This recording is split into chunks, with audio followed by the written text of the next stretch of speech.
Nagsimula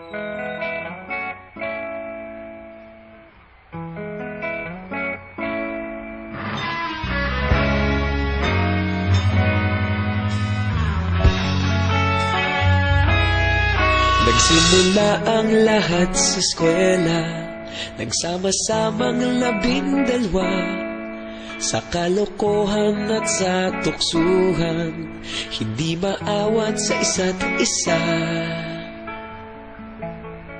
Madalas ang standby sa cafeteria, isang barkada na kay saya.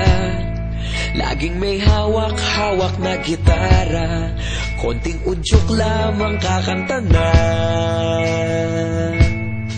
Kay simple lamang ng buhay noon, walang mabibigat na suliranin.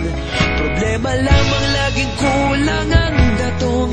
Sana napunta ang panahon? Sana nga ba? Sana nga ba? Sana napunta ang panahon? Sana nga ba? Sana nga ba? Sana napunta ang panahon? Sa unang ligaw kayo'y magkasama, magkasabwat sa pambobola. Walang sikreto kayong tinatago, okay sarap ng samahang barkada. Nagkawatakan na sa kolehiyo, kanya-kanya na ang lakaran.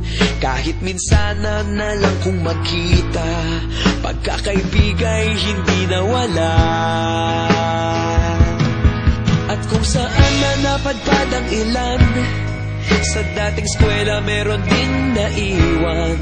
Meron pa ng mga ilang nawala na lang, nakakamiss ang dating samahan.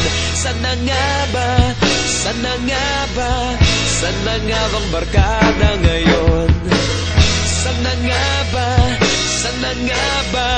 Sana nga bang barkada ngayon?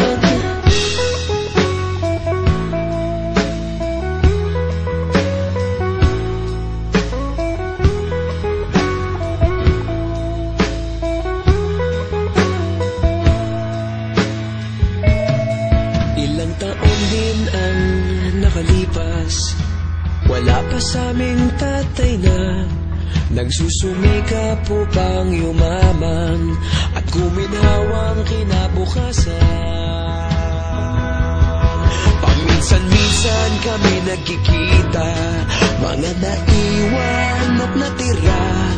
At gaya nung araw namin sa eskwela, pag magkasama'y nagwawala. Napakahirap malimutan ang saya ng aming samahan. Kahit lumipas ng ilang taon, magkabarkada pa rin ngayon. Magkaibigan, magkaibigan, magkaibigan pa rin